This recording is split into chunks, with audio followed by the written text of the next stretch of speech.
هذه القصيدة من الشاعر أبو عمار عبد الغني علي الضراب إلى الشيخ حمزة صالح عبد الله الضراب. يقول أبو عمار: لك يا أعز الناس يا من طاب أصلك والقراص الحمزة النبراس رزحي هو يا الابن الظنين بك قد رفعت الراس وفيك ازددت تناقو وهو باس.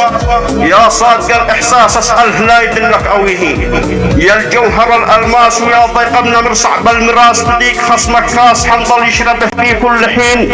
ضراب ساس الساس بالحاقد كسر ظهره وداس أسود في المتراس ما تخضع ولا هي تستكين رغما عن الأرجاس والأنذار والناس الخساس. يبقى الإبا مقياس وانت تقبل ربك واستعين.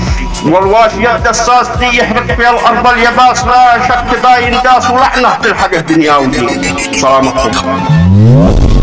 مرحب أعز الناس. وهذا الجواب ردا على كلمات الشاعر أبو عمار عبد الغني علي الضراب من أبو محمد حمزة الضراب. قلت فيه: مرحب أعز الناس أبو عمار حيدي والأساس. مرحب أعز الناس أبو عمار حيدي والأساس فوق العيون والراس. يا مرحب بشاعرنا الفطين بالقلب والإحساس باسيق القوافي بالحواس.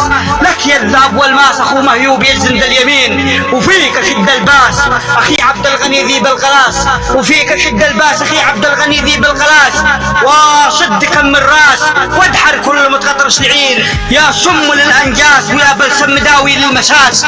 يا طيب الأنفاس حماك الله رب العالمين. يا طيب الأنفاس حماك الله رب العالمين.